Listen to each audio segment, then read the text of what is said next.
Hello students, कैसे हो आप लोग। लास्ट वीडियो में हम लोगों ने चैनल के कंटेंट के बारे में, सब्जेक्ट के बारे में और किस फ्लो में हम लोग ये सब चीज़ें पढ़ने वाले हैं इसके बारे में हमने स्टडी की थी। और मैंने बताया था कि नेक्स्ट वीडियो में हम लोग डायरेक्टली सब्जेक्ट पे आएंगे, अपने टॉपिक पे।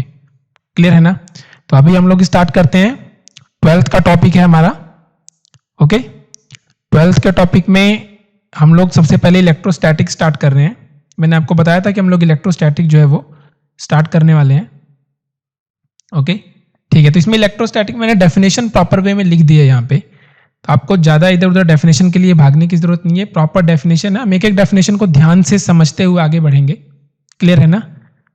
तो देखते हैं सबसे पहले डेफिनेशन क्या होती है इलेक्ट्रोस्टैटिक की, क्योंकि अगर हमें समझ में ही नहीं आएगा डेफिनेशन क्या है तो फिर हम आगे समझ नहीं सकते इस चीज़ को। ठीक है। तो इलेक्ट्रोस्टैटिक में हम लोग जो स्टडी करते हैं बेसिकली वो चार्जेस के बारे में करते हैं। ठीक है ना, चार्जेस के बारे में। और ये चार्जेस की एक बहुत कॉमन प्रॉपर्टी, ठीक है ना, कि ये रेस्ट पे है, मूव नहीं कर रहे हैं। चार्जेस जो हैं वो रेस्ट कंडीशन में है। क्लियर है ना। जब ये चार्जेस रेस्ट में है तो ये अपने अराउंड किस तरीके का बिहेवियर शो करते हैं स्पेस में, इसकी स्टडी हम लोग इलेक्ट्रोस्टैटिक्स में करते हैं। तो हम लोग डेफिनेशन पे आते हैं सीधे। डेफिनेशन में देखिए, electrostatic is the branch of physics in which we study about phenomena and properties of stationary charges। ये लाइन इंपॉर्टेंट है, स्टेशनरी और स्लो मूविंग। मतलब मूविंग है बट बहुत स्लो है, तो हम उसको स्टेशनरी की तरह ही ट्रीट करते हैं। Electric charges, electric phenomena arise from the forces that electric charges exert on each other. मतलब यार एक चार्ज अगर यहां रखा है, दूसरा चार्ज यहां रखा है, अगर ये पॉजिटिव है ये नेगेटिव है, तो ये तो हम लोग 9th-10th में भी पढ़ा हुआ है कि ये इसको एक दूसरे को इस तरह से अट्रैक्ट करते हैं। क्लियर है ना, ये इस तरह से अट्रैक्ट करते हैं। तो ये जो इंटरेक्शन है दोनों के बीच का, ये फिनोमिना उस पर डिपेंड करता है। और फोर्सेस के बारे में हम लोग कूलम्स लॉ पे पढ़ते हैं। तो आगे क्या लिखा हुआ है, and are described by coulomb's law. तो ये कूलम्स लॉ क्या है ये हम बाद में पढ़ने वाले हैं। ठीक है, आगे पढ़ने वाले हैं, क्योंकि एक्चुअली इस चैप्टर में जिस पे ज्यादा ध्यान देना है वो इलेक्ट्रिक फील्ड और कूलम्स लॉ ही है। ओके, तो आगे बढ़ते हैं हम लोग। मैं आपको ये इसका पीडीएफ दे दूंगा, डिस्क्रिप्शन में इसका पीडीएफ दे दूंगा आपको। नोट्स डायरेक्टली आप डाउनलोड कर लेना, आपको लिखना नहीं पड़ेगा, एग्जैक्टली वैसे ही जैसी स्लाइड में है।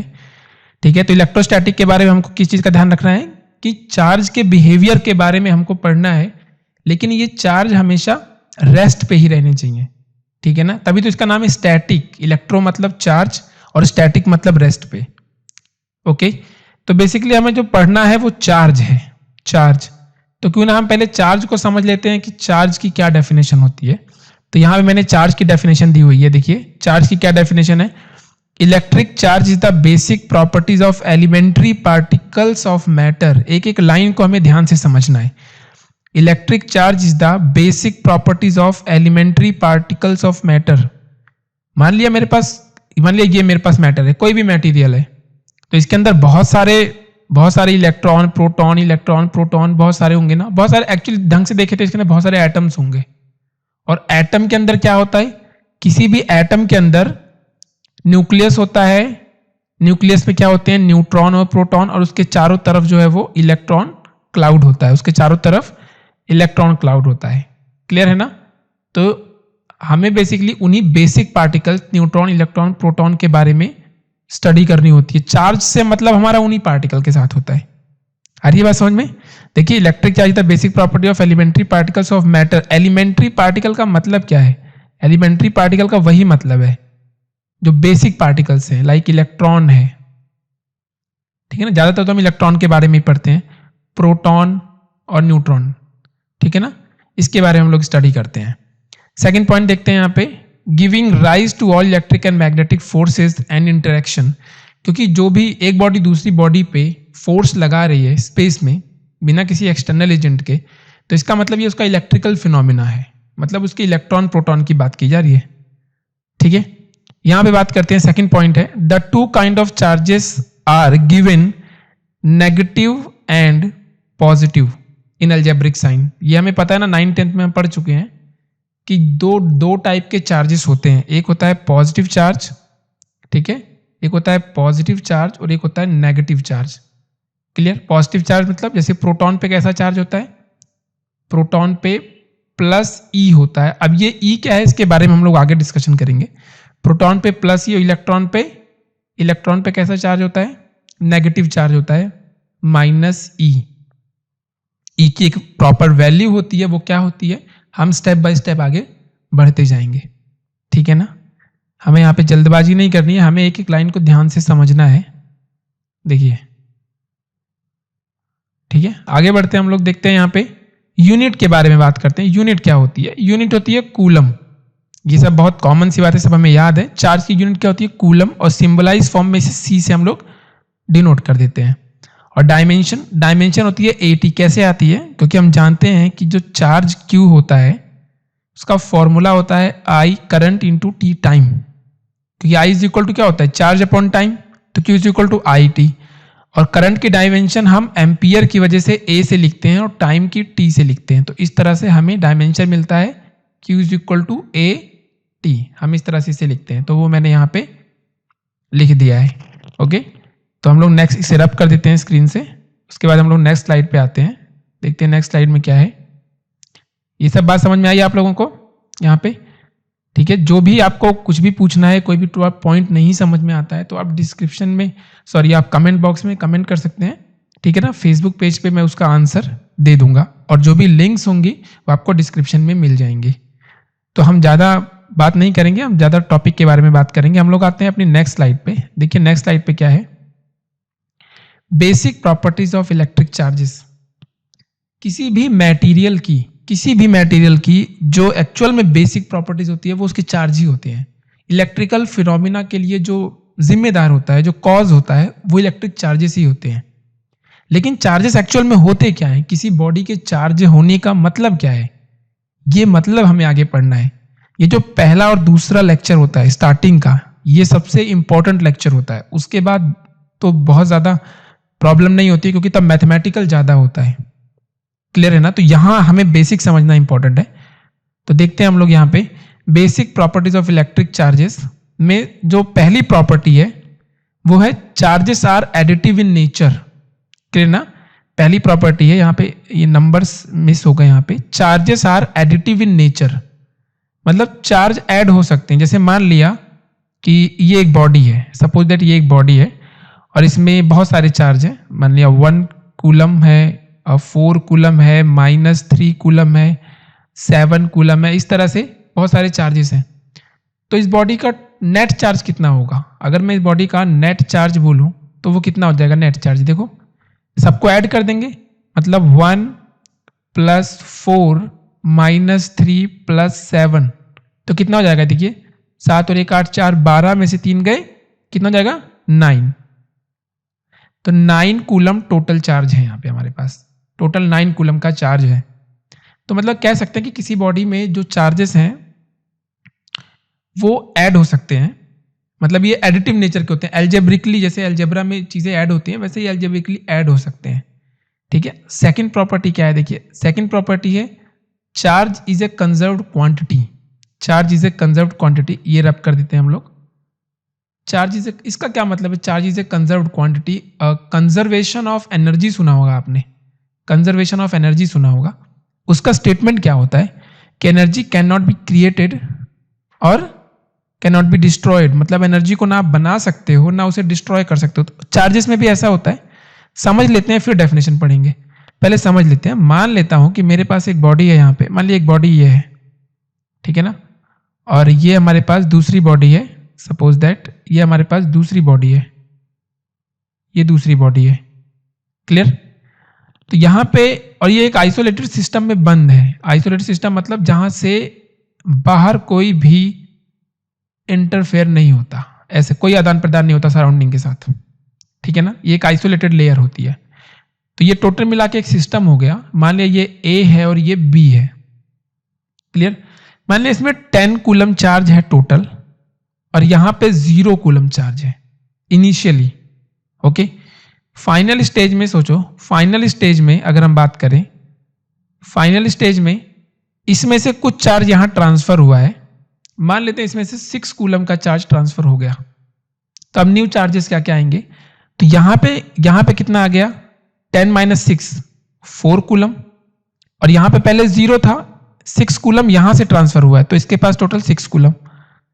अगर मैं इनिशियल चार्जेस की बात करूं, इनिशियल चार्ज तो कितने थे, 10 + 0 = 10 कूलम, सही है। और अगर मैं फाइनल स्टेट की बात करूं तो कितना है, 4 + 6 = 10 कूलम।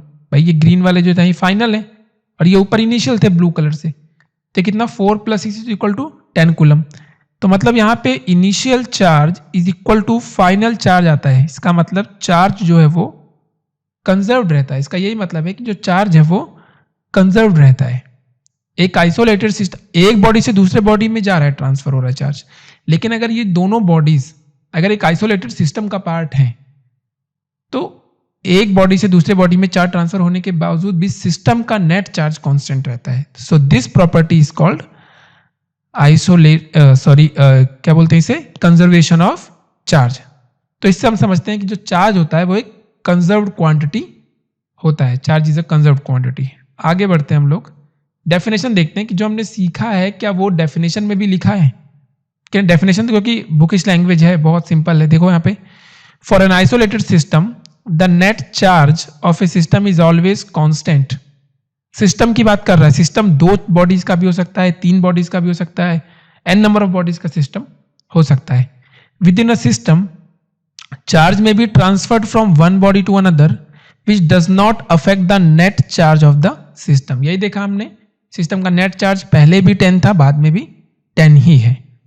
यहां मैंने हाईलाइट करके लिखा है, the charge can neither be created nor destroyed, this is called conservation of charge. Simple definition है, ओके ये बहुत ही सिंपल सी डेफिनेशन है। एनर्जी जैसी डेफिनेशन थे, हम लोग एनर्जी में पढ़ते हैं, बिल्कुल वैसी डेफिनेशन है ये। ओके आगे बढ़ते हैं हम लोग, देखते हैं यहां पे और प्रॉपर्टीज है। क्वांटाइजेशन ऑफ चार्ज, ये है इसकी third property. Wait,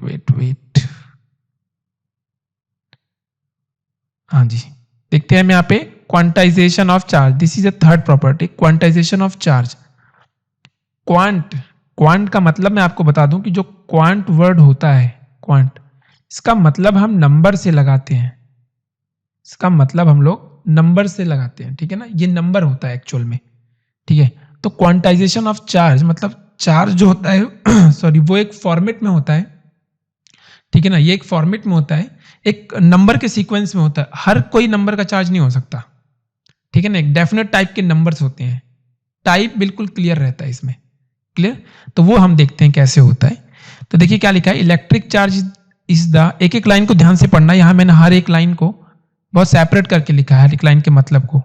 electric charge is the transfer of electrons from one material to another material. पहले ये समझ लेते हैं इसका मतलब क्या है, पहले इस लाइन का मतलब समझते हैं कि मतलब ट्रांसफर ऑफ इलेक्ट्रॉन को ही चार्ज कहते हैं। सबसे पहली बात कि मेरे पास अगर एक बॉडी है, सपोज दैट कि मेरे पास एक बॉडी है और मुझे इसमें से इसको चार्ज करना है, मुझे इसमें से कुछ चार्ज बाहर निकालने या इसमें चार्ज लाना है, तो क्या इसमें प्रोटॉन लाके डालना आसान है, प्रोटॉन, या इलेक्ट्रॉन लाके डालना आसान है? ऑब्वियस ही बात है, इलेक्ट्रॉन को निकालना और डालना दोनों बहुत आसान है। प्रोटॉन को का इंटरफेरेंस प्रोटॉन का ट्रांसफर इजी नहीं है। क्यों? क्योंकि प्रोटॉन न्यूक्लियस के अंदर रहता है, उसको बाहर निकालने के लिए बहुत ज्यादा एनर्जी की जरूरत है, ठीक है ना। तो इलेक्ट्रॉन का आदान प्रदान करते हैं, इसलिए हमने लिखा है कि electric charge is the transfer of electron. जितने ज्यादा एक्सिस में इलेक्ट्रॉन्स होंगे वो बॉडी उस नंबर से चार्ज हो जाएगी। इसको हम लोग डिटेल में देखेंगे। इसे मान लेता हूं कि मान लिया मेरे पास ये बॉडी है और ये न्यूट्रल बॉडी है, ये न्यूट्रल बॉडी है, मतलब इसमें कोई चार्ज नहीं है। तो इसका मतलब ये नहीं है कि इसमें इलेक्ट्रॉन या प्रोटॉन नहीं है, इलेक्ट्रॉन या प्रोटॉन है, लेकिन उसके नंबर्स इक्वल हैं। इलेक्ट्रॉन प्रोटॉन के नंबर्स जो है वो इक्वल हैं, ठीक है ना। मैं इसे चार्ज करना चाहता हूं, तो चार्ज करने के लिए मुझे मान लिया मुझे इसे नेगेटिव चार्ज करना है। अभी इसमें इलेक्ट्रॉन और प्रोटॉन दोनों के नंबर्स इक्वल है। अगर मुझे इसे नेगेटिव चार्ज करना है तो मैं यहां से इलेक्ट्रॉन लाके इसमें ट्रांसफर कर दूंगा। मान लिया मैंने यहां से 10 इलेक्ट्रॉन लेके आया और इस बॉडी में ट्रांसफर कर दिए। पहले इलेक्ट्रॉन और प्रोटॉन के नंबर्स इक्वल थे, लेकिन जब 10 इलेक्ट्रॉन्स लाके इसमें ट्रांसफर किया तो क्या हुआ, उससे इलेक्ट्रॉन के नंबर प्रोटॉन से ज्यादा हो गए। अब ये बॉडी में इलेक्ट्रॉन के नंबर्स प्रोटॉन से ज़्यादा हो गए, और कितने ज़्यादा हो गए, तो वो जो डिफरेंस है वो 10 का है, 10 ई का डिफरेंस है, क्योंकि 10 इलेक्ट्रॉन ला के डाला है ना हमने, तो 10 ई का डिफरेंस है। तो बॉडी 10 ई से चार्ज हो चुकी है। एक्चुअल में डिफरेंस को ही हम चार्ज कहते हैं, एक्सिस ऑफ इलेक्ट्रॉन्स को ही हम चार्ज कहते हैं, या डिफिशियंसी ऑफ इलेक्ट्रॉन को हम चार्ज कहते हैं। जो इम्बैलेंस होता है ना, उसे हम चार्ज कहते हैं। मैं लिख देता हूं यहां पे, इम्बैलेंस जो होता है एक्चुअल में, इम्बैलेंस ऑफ इलेक्ट्रॉन्स, यानी ज्यादा इलेक्ट्रॉन्स या कम इलेक्ट्रॉन्स, वो ही इज इक्वल टू चार्ज, उसी को हम लोग चार्ज कहते हैं अल्टीमेटली। बात समझ में आ रही है ना?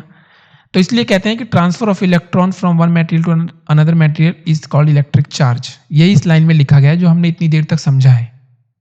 ठीक है, अब देखते हैं यहां पे, ये हटा देते हैं यहां से। नेक्स्ट लाइन में क्या लिखा हुआ है?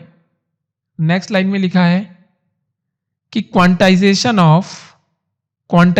Of charge means that when we say something has a given charge, we mean that how much times the charge of a single electron it has। मतलब ये लाइन ही समझ में नहीं आई, इस लाइन को हम आसान भाषा में समझते हैं। ठीक है, मान लिया कि ये एक बॉडी है और किसी ने आपको आके बता दिया कि इसका जो चार्ज है वो है -15 ई, इतना चार्ज है। क्लियर है ना? तो इसका मतलब उसने आपको ये इंफॉर्मेशन दी, तो आपको क्या समझ में आया? हमको ये समझ में आया कि इसमें कितने ज्यादा, how many times the charge of a single electron it has. तो कितने टाइम्स है? 15 टाइम्स ऑफ इलेक्ट्रॉन चार्ज। ठीक है ना, 15 टाइम्स ऑफ इलेक्ट्रॉन चार्ज यहां पे है। क्लियर है ना? ये बात समझ में आ गई? मतलब अगर बोलता है कि +10 ई है इसका चार्ज, तो इसका मतलब ये पॉजिटिवली चार्ज है बॉडी, और इसमें जो डिफिशियंसी ऑफ इलेक्ट्रॉन है, मतलब कितने नंबर कम है प्रोटॉन से, तो आप फिर अगेन बोलोगे कि 10 नंबर कम है, 10 इलेक्ट्रॉन के नंबर कम है। बात समझ में आ रही है? इसका यही मतलब है। तो यहां यही बोल रहा है कि quantization of charge means that when we say something has a given charge, किसी बॉडी में चार्ज है, we mean that how many times the charge of a single electron it has, एक सिंगल इलेक्ट्रॉन से कितने times charge इसके पास है। बस ये यही बताना चाहता है। ठीक है ना? क्योंकि हम किसी भी चार्ज को जब रिप्रेजेंट करते हैं, तो वो हम लोग ±NE के टर्म्स में रिप्रेजेंट करते हैं। आई बात समझ में? तो ये बताता है कि जो एलिमेंट्री चार्ज पार्टिकल है, जो कि इलेक्ट्रॉन के चार्ज के इक्वल होता है, उससे कितने टाइम्स का चार्ज है, यानी n की क्या वैल्यू है वहां पे। आगे देखते हैं हम लोग। Charge of an object is the integral multiple of elementary charge. Integral multiple का मतलब या तो चार्ज किसी बॉडी में पॉजिटिव होगा या तो चार्ज होगा नेगेटिव, और ये हो जाएगा इंटीग्रल मल्टीपल, मतलब ये n की बात कर रहे हैं, NE, ये इसकी बात की जा रही है यहां पे। ठीक है ना? Q is equal to ±NE। Okay, जहां पे n स्पेसिफाइड है कि ये एक इंटीजर होना चाहिए, n एक इंटीजर होना चाहिए। इंटीजर का मतलब या तो ये वैल्यू 1 हो सकती है, 2 हो सकती है, 3, 4, 5, 6 हो सकती है। 1/2 या 2/5 या 3/7 ऐसी वैल्यूज यहाँ पे अलाउड नहीं है, क्योंकि ऑब्वियस सी बात है, आप सोचो आप किसी बॉडी में से या तो आप एक इलेक्ट्रॉन बाहर निकालोगे या तो आप एक इलेक्ट्रॉन लाके ट्रांसफर करोगे।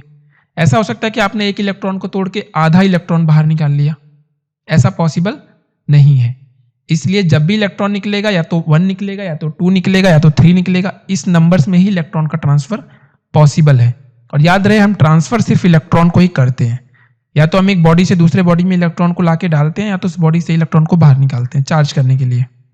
अगर इलेक्ट्रॉन किसी बॉडी में लाके डाल रहे हैं, इसका मतलब उस बॉडी को नेगेटिवली चार्ज करना चाहते हैं, और अगर हम किसी बॉडी से इलेक्ट्रॉन को निकाल रहे हैं तो इसका मतलब उस बॉडी को पॉजिटिवली चार्ज करना चाहते हैं। क्लियर है ना? क्योंकि हम उसमें इलेक्ट्रॉन के नंबर्स को रिड्यूस कर रहे हैं। हम देखेंगे इसको डिटेल में। तो अभी वैल्यू क्या होती है इस एलिमेंट्री चार्ज की? इसकी वैल्यू होती है 1.6 इंटू 10⁻⁻19 कूलम। इसके बराबर इसकी वैल्यू होती है, ठीक है ना। कई बार कंफ्यूजन क्या होती है कई स्टूडेंट्स को, वो सोचते हैं कि 1 कूलम चार्ज का मतलब 1 इलेक्ट्रॉन होता है। ऐसा नहीं है, 1 कूलम में 1 इलेक्ट्रॉन नहीं होता। 1 इलेक्ट्रॉन एक अलग ही चार्ज है जिसकी वैल्यू 1.6 माइनस 1.6 इंटू 10⁻⁻19 कूलम होती है। आ रही है बात समझ में? तो ये हमें इस तरह नहीं रटना है, क्योंकि हम इलेक्ट्रॉन को ही तो या तो इलेक्ट्रॉन को बढ़ा सकते हैं तो उसमें से कम कर सकते हैं। आ रही है बात समझ में? आगे बढ़ते हैं हम लोग, देखते हैं और क्या है। ठीक है, यहां आते हैं हम लोग। नेक्स्ट पॉइंट है हमारे पास, फोर्थ पॉइंट है। ये सब कॉमन पॉइंट्स हैं, सब याद रखने हैं बस दिमाग में। सबसे इंपॉर्टेंट जो पॉइंट था वो यही पॉइंट था याद रखने वाला। फोर्थ पॉइंट क्या है, कह रहा है कि charges with the same electric sign repel each other and charges with the opposite electric sign will attract each other. मतलब पॉजिटिव को रिपल करेगा, पॉजिटिव को रिपल करेगा, नेगेटिव को रिपल करेगा। जैसे सपोज दैट ये पॉजिटिव है, यहां भी पॉजिटिव है तो यहां पे रिपल्शन होगा। नेगेटिव है तो भी रिपल्शन होगा। पॉजिटिव नेगेटिव होगा, अगर पॉजिटिव नेगेटिव है तो अट्रैक्शन होगा। बात समझ में आ रही है? इस तरीके से, ये तो बहुत सिंपल सी बात है, इसमें ज़्यादा रटना है ही नहीं। सिमिलर चार्जेस जो होते हैं वो हमेशा रिपल ही करते हैं। ओके, देखते हैं, आगे बढ़ते हैं हम लोग। नेक्स्ट पॉइंट क्या है हमारा? नेक्स्ट पॉइंट है electric charge is always associated with mass. Charge can not exist without mass. मतलब अगर किसी बॉडी में मास नहीं है तो उसका चार्ज नहीं होगा। मास होना जरूरी है, but mass can exist without charge. बिना चार्ज के मास एग्जिस्ट कर सकता है। जैसे मतलब अगर मास होने का मतलब क्या है, उसमें पार्टिकल्स हैं, ठीक है ना। मैटर है, वो मैटर है तो एटम्स भी होंगे, तभी तो एटम के अंदर चार्जेस होंगे, इलेक्ट्रॉन प्रोटॉन। तो इसका मतलब जो भी होगा मास रहेगा तभी चार्ज रहेगा। पर कोई बॉडी अगर चार्ज नहीं है, मान लिया कोई बॉडी है बट वो चार्ज नहीं है, चार्ज बॉडी नहीं है, तो क्या उसका मास भी नहीं होगा? मास तो होगा ही डेफिनेटली। तो वही बोला गया है कि charge is associated with mass. Charge can not exist without mass, but mass can exist without charge. Example भी है, देखो यहाँ पे, particle like photon and neutrino has no rest mass. जैसे फोटोन है और न्यूट्रिनो है, इसका कोई रेस्ट मास नहीं होता है। इसका रेस्ट मास नहीं होता, इसलिए इसमें चार्ज भी नहीं होता। ये कभी भी चार्ज कंटेन नहीं कर सकता है। बात समझ में आ रही है? क्योंकि इसके पास रेस्ट मास नहीं है। तो सिंपल सी बात है, चार्ज होने के लिए बॉडी के पास मास होना जरूरी है। 6 देखते हैं क्या है कि charge is independent of frame of reference. ये लाइन आप लोगों के लिए नई नहीं है जो बच्चे 12th के हैं। Frame of reference, frame of reference basically वो पॉइंट होता है जहाँ पे बैठ के आप किसी भी फिनोमिना को ऑब्जर्व करते हो, जैसे मोशन को ऑब्जर्व करते हो, तो जहाँ पे भी आप होते हो वो आपका फ्रेम ऑफ रेफरेंस होता है। आप अपने फ्रेम ऑफ रेफरेंस के ओरिजिन पे होते हो। तो मतलब अगर चार्ज आपके सामने मूव कर रहा है तो आप ये नहीं कह सकते ना कि दूर जाने के बाद चार्ज की वैल्यू चेंज हो जाएगी। क्लियर ना? तो charge does not depends on frame of reference. किसी भी फ्रेम ऑफ रेफरेंस में ऑब्जर्वर होगा वो सेम आंसर ही देगा। क्लियर? 7 देखते हैं, ए charge at rest produces only electric field. देखिए, अगर रेस्ट पे है, कोई चार्ज रेस्ट पे है तो सिर्फ इलेक्ट्रिक फील्ड प्रोड्यूस करेगा अपने चारों तरफ। ये वेक्टर बनाया है मैंने क्योंकि सब वेक्टर क्वांटिटीज होती हैं। अगर चार्ज मूविंग है लेकिन कंडीशन क्या है? यूनिफॉर्म मोशन, मतलब एक्सेलरेटेड नहीं है, तो electric field plus magnetic field दोनों होंगी। आ रही बात समझ में? Electric field and magnetic field दोनों होंगी। आगे की कंडीशन क्या है? देखिए यहां लिखा हुआ है, electric as well as magnetic field around itself. A charge having accelerated motion, अगर मान लिया चार्ज एक्सीलरेटेड है, मूविंग है पर कांस्टेंट स्पीड से नहीं, एक्सीलरेशन है उसके पास, ठीक है ना, एक्सीलरेशन है। ऐसी कंडीशन में वो चार्ज अपने चारों तरफ एक ईएम रेडिएशन जनरेट करता है, इलेक्ट्रोमैग्नेटिक रेडिएशन जनरेट करता है। आ रही है बात समझ में? तो आज की वीडियो में हम लोग बस इतना ही समझेंगे। क्लियर? इसमें हम लोग नेक्स्ट वीडियो में इसको कंटिन्यू करेंगे, जिसमें हम लोग किसी बॉडी के चार्ज होने का मतलब क्या होता है उसे और डीप में समझेंगे, थोड़ा माइक्रोस्कोपिक लेवल पे। तो पहला लेक्चर थोड़ा थ्योरेटिकल था। नोट्स आपको डिस्क्रिप्शन में एक लिंक होगी, वो लिंक पे आप क्लिक करेंगे तो आप सीधा एक पेज पे जाएंगे जहां पे आपको नोट मिल जाएंगे, और मैं वो लिंक फेसबुक पेज पे भी डाल दूंगा, वहाँ से आप डाउनलोड कर सकते हैं। ओके, तो मैं ये जो स्लाइड है, इस स्लाइड का ही प्रिंट आपके पास डाल दूंगा, तो आपको नोट्स नहीं बनाने पड़ेंगे। ओके, अगर आपको ये लेक्चर पसंद आया है तो आप लोग जो है इसे चैनल को सब्सक्राइब कर दीजिए, लाइक कर दीजिए और बेल आइकन पे क्लिक कर दीजिए, जिससे आपको नेक्स्ट वीडियो लेक्चर जो भी अपलोड होगा, जो कि डेली होने वाला है, तो उसका आपको नोटिफिकेशन मिल जाएगा। ओके, और भी जो एक्स्ट्रा लिंक्स हैं वो आपको डिस्क्रिप्शन में मिल जाएंगे, जो स्टूडेंट्स अभी नए कनेक्ट हो रहे हैं धीरे धीरे, क्योंकि मैंने आपको बताया था चैनल थोड़ा नया है, तो अभी धीरे धीरे लोग इस पर कनेक्ट होंगे। ओके, पर वीडियोज़ नहीं रुकेंगी, वीडियोज़ कंटिन्यूसली डेली आती रहेंगी, और कुछ ही समय में 2-4 दिन में हम लोग 11th के लिए लेक्चर बनाना स्टार्ट करेंगे, तब 11th और 12th दोनों एक साथ आएंगे। ओके, ठीक है, आप लोग अपने अपने घर में रहिए और सुरक्षित रहिए। मिलते हैं हम लोग नेक्स्ट वीडियो में, जिसमें हम लोग चार्जिंग ऑफ ए बॉडी के बारे में पढ़ेंगे। Okay, have a nice day.